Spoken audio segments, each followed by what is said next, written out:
Welcome, everybody. It's time once again for another episode of SLMA Radio. Brought to you on behalf of the good folks at the Sales Lead Management Association. If it has to do with sales lead management or sales lead marketing, it probably starts here with the SLMA Radio Show.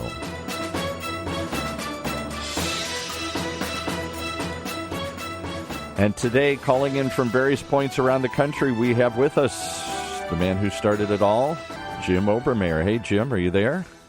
Yes, I am, Paul. Thank you very much. Okay, you up on the Canadian border here, keeping us safe? I'm 2 miles from the Canadian border in God's country. I can see the farms. I can smell the cows. The coffee's brewing, and we're ready for a conversation today here. What are we going to talk about? It says here in my script, the 5 easy pieces of a marketing attribution model. I'm thinking of the old Clint Eastwood movie, 5 Easy Pieces, or what, Jack Nicholson movie. Yeah, right. That's where it all started. I see. I saw this great article in Sales and Marketing magazine, and the author is Tessa Burg, and the title is The Customer Journey and the ROI of Marketing, and it just rang a bell. I just love the article, 2 pages, and she gave 5 things that we should do. Now, she says that marketers that want to track the ROI of their digital efforts should be wise to consider an attribution model. Lead sources should no longer be simply attributed to one source, and neither should the credit be given to that source for the eventual sale, because there's a lot of sources when it comes to the digital marketing today. To access the true ROI of each marketing channel, B2B companies must find ways to adjust their traditional sales metric. Tessa is VP of User Experience and Technology at Tenlo, an AMG company, a specialized team of pipeline marketers. Tessa, welcome today. Thank you for having me. We're both calling in today. Paul didn't see me on Skype, but I'm glad we've got a really good connection. Tell us a little bit more about your company and why you're so interested in this subject of attribution, marketing attribution models. Sure. Tenlo serves primarily B2B companies who sell through distributors, large sales teams, and then are just now starting to get online and sell direct. But these are medical device companies, manufacturing services, and then we also work with some key CPG brands who are selling through retail or grocery store chains. When I started my career 2001, 2002 on AdWords, that was a great time to be in online marketing. I mean, if you turned on a paid search campaign for a B2C brand, your sales, if you knew what you were doing, just skyrocketed. And then now, 2019, working with people who require sales and marketing alignment, and in order for the primary decision makers to have everything they need both relationship and digital information, this idea of attribution has become even more important. In the B2C world, it's been alive and well and running, and we started using it when I was at American Greetings in 2008, but it was honestly a lot easier. Everything was happening online. We sold a digital product. In B2B, it's more challenging, but it's equally necessary in order to serve your customers the best, but then also to make sure you get a seat at the table and that C-level executives see the value and the marketing that's generating sales. Well, directly from your article, in the second paragraph, I really like it. Purchasing decisions now involve increased touch points throughout the multiple channels, more self-driven research, and less reliant on salespeople. For years, I've worked at several sales lead management companies. I've written 2 books on sales lead management. Invariably, we had to attribute the initial inquiry as the one that created the sale. But as you point out so clearly, there are so many more touch points along the way with the advent of marketing automation 15 years ago or so, and then digital marketing. There's so many more touch points out there that you have to take a look at. Can you explain a little bit more about your personal philosophy on this? Yeah, I think it's really important to be very clear or get really clear as an organization on where your customer's journey starts. And it is not when someone comes up to your trade show booth. It's not if someone finally takes a call from a salesperson calling them over and over again. It happens at a point when they experience a problem, and the problem is gotten to a stage where they have to take an action. There isn't a lot of proactive behavior for the people who are most likely to convert. You have to know where that journey starts when people first experience the problem. And you'll see as you're kind of backing out that journey, that research, digital research, often is the first step. And if you can get really clear on the questions that they're asking to address those problems early on, you can start to lay out the other steps of that journey and where you need to be to, one, answer the question, and then two, have the right type of follow-up, whether that is a phone call or whether that is an email, to keep them moving down the funnel. Aha. Now I'm beginning to understand a little bit better.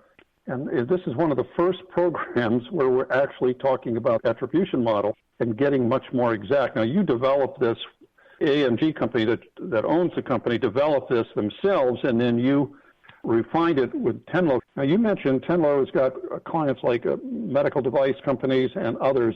Today with our Tenlo clients, we are on I'll call it manual journey. And this is the place where I would recommend any B2B company that sells through distribution channels starts. So right now we have one is construction services, one is a very international brand in food services, and then we also have another physical product company that sells more through retail. Where we're at right now with the Tenlo clients is making sure that we're able to capture and measure digital interactions from physical behavior, and then get those digital measurements into their marketing automation and CRM platforms. The most important piece is that you are capturing the data across the funnel. Then second, that you get it into a centralized location. And then the third step that we're doing that today is on a manual basis is then equal attribution. So once we understand what the path is, we assign equal value to each step so that we're better able to measure what the true value of that step is. And the next step is then layer on a technology with a machine learning component that can do that attribution per your configuration, but then also learn from it and make suggestions on where the spend should be shifting. You mentioned in your article you shouldn't gather data for data's sake, and too many companies do that. As you say in here, you need someone who can organize the data to show a fully realized customer journey across each touch point. That brings us to this attribution model and the 5 easy pieces of a marketing attribution model that everybody should know. Can you take us on that journey? The very first one is the most critical one, which is identifying the touch points across the journey. And to your point, it's not about what can we measure. It's understanding from the customer's perspective, where are they and what questions are they asking as they're moving from the start of the journey to a point where they are ready to talk to a salesperson. And to really get clear on that journey, we always work with our clients to do what we call stakeholder conversations with the sales team. The salespeople know when someone's about to close. So if you have that information on here's what happens when someone's about to close, and you have the early journey information of here's where that issue or problem starts, then it's a matter of testing to fill in everything in between to get really clear on making sure you're collecting the right data. The second step is to make sure you're able to measure the success of the messaging and what you're putting out along that journey. This helps make sure that the engagements that you're having with customers are in fact valuable. Some of the KPIs we use to measure if it's valuable is if they downloaded a piece of content, if they subscribe for a newsletter, if they asked a question in a chat bot. It really depends on what technology is available to you, but don't get hung up on whether or not you have the right tools. The KPI should be very accessible to you and to your customers. And the next part is assess what your spend gets. One of the best places to start with attribution, or if you want to know if something's working, is where are we investing the most today? And do we have all of the touch points measured along the journey from that big piece of spend? This will start to give you an idea of maybe where you can trim unnecessary steps, or as we call it, the fat. You might be doing something in isolation that even after you add digital measurement, you see it's not driving any traffic. So this helps bring your attribution and the reason for attribution more focused. The fourth step, align value to your customers, set up a scoring sheet so you know when customers are most likely to buy, and you can see which paths are generating those customers that are most likely to buy. And the fifth step is to continue to refine. And all 5 of these steps can be done without a software or technology. A lot of our clients, again, who are used to selling offline, don't believe this is even possible. And then they move from, well, I'm not sure this is possible, to, well, what tool do I buy?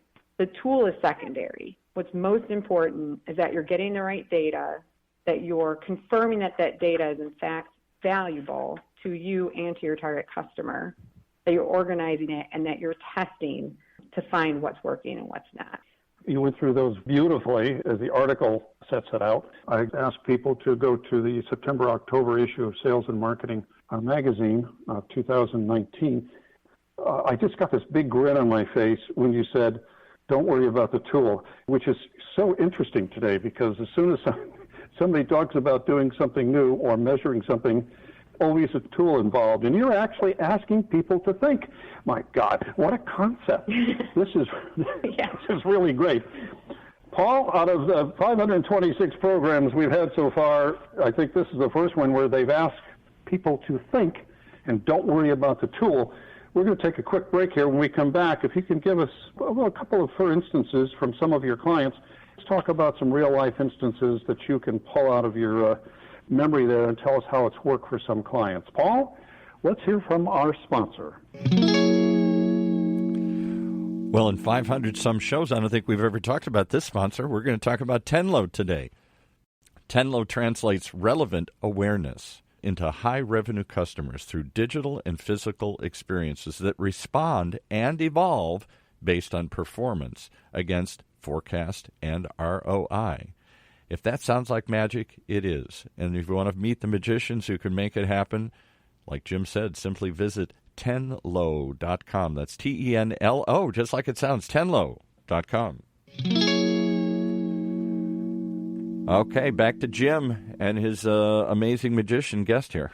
Yeah, I'm not sure Tessa really knew we were going to play that commercial for her today, and sometimes we surprise them with a little commercial there. But it's nice. I know we're talking about Tenlo a lot today, but it's necessary to really dig into how this works. So the 5 easy pieces of a marketing attribution model, you said, is create the model itself, measure the success at every step, access what you spend, what your spend gets you, and be able to get rid of those things that aren't giving you a return on investment, assign value to the customers, that set up a scoring model for the leads generated, and then continue refining. Can you give us some, for instances, that you might be able to dig out, how long it takes to get a model like this going? Tell us some stories about some successes and the surprises that came about because of those. I love telling stories. And this first one is one I think a lot of people can relate to, and we've seen it 3 different clients, and one where we've done a successful attribution model is a client that spends a lot on trade shows. So again, easy first step when you're getting attribution is just say, where am I spending my most money right now? So we looked at the sponsorship package, we looked at everything that was happening at the trade show, and then what was the media surrounding it.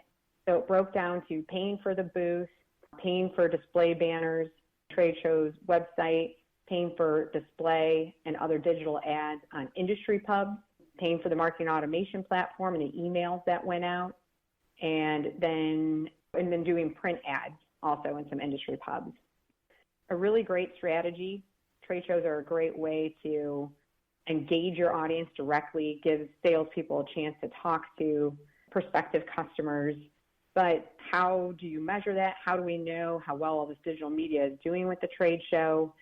And when we put in the measurement points, so we created landing pages for these different types of media, we configured the Google Analytics to make sure that we were able to capture the path, capture the referring resources accurately. And then we put content on the pages that we knew that if you were at the show or if you had seen one of these ads that you might be interested in. we didn't change anything. So before you start testing or making changes, you really first, again, have to make sure you have those digital measurements in place. So that gives you your baseline. Now, the next trade show, which for this client was pretty much every month, sometimes 2 a month, we did something a little bit different. We took out a lot of the digital aspects and really focused on targeting who we thought were going to be the customers who were most likely going to come to the booth and convert, and use different types of media that are a little bit farther down the funnel.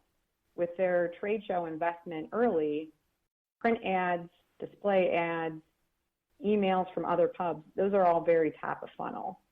There wasn't a lot happening down below. And they also weren't very targeted other than anyone going to that trade show.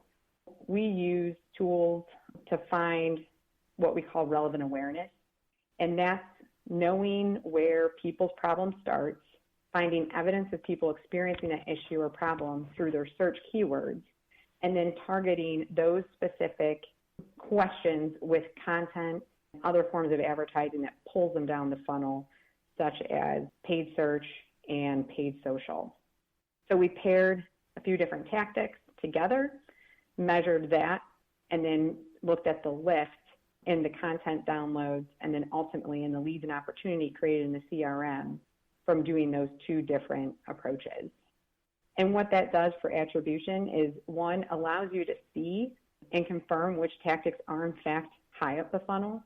Two, just like in the easy peasy steps, assess, are those tactics adding value to the customer? Is having all top of funnel strategies really giving your customer an answer when they're experiencing a problem? And then three, to see if you close the loop by adding some tactics to the bottom of the funnel, how much more valuable then is your trade show? That's an example how long it takes. Really, so we do everything in 2-week increments. Our approach is not set and forget. We do on a very small basis for about 3,000 to 5,000 max in spend. We'll rapidly test a bunch of different messages until we hit messages at different steps that we see working, and then we scale the ones that are successful, which is what we did in that for the trade show case. That's really interesting. I've got a lot of experience in the trade show industry as well as medical. And I've been a speaker for 30 years at the exhibitor show, off and on. And one of the things I learned very early on was a majority of the people walking into trade show booths, not the ones pulled off the aisle, but walking into the booths, were sent there for a reason by someone in the company, or they decided to go themselves because of a problem. And they've already done some searching, and the company may not know why they're coming into the booth. But when we ask them why they're in the booth, they all very often say, well, this is my problem. I've seen you guys on your website. I've seen this. I've seen that. And you're confirming that very much by saying you don't really know. If we confirm that the sale came from the trade show, we'd be wrong, because the reality is it came from something else or a combination of other things. Really interesting. Unfortunately, we've run out of time, Tessa. How can someone reach you over at Tenlo if they'd like to talk a little bit more about this? They can reach me via email at tessa@tenlo.com. It's TESSA at Tenlo, TENLO.com, or just search Tessa Burg at Tenlo, and our site will pop up. Great. Tessa, you've been very helpful today. I'm excited about what you're doing here. I think you're on track for marketing in the future to accurately measure where their sales are coming from and how you can create follow-on programs to increase sales. Certainly think Tenlo is a standout company doing that. You're invited back to come on SLMA Radio anytime you'd like to. Thank you very much for coming in today and sharing the attribution model, the 5 easy pieces of a marketing attribution model. Paul, over to you. Thank you for having me.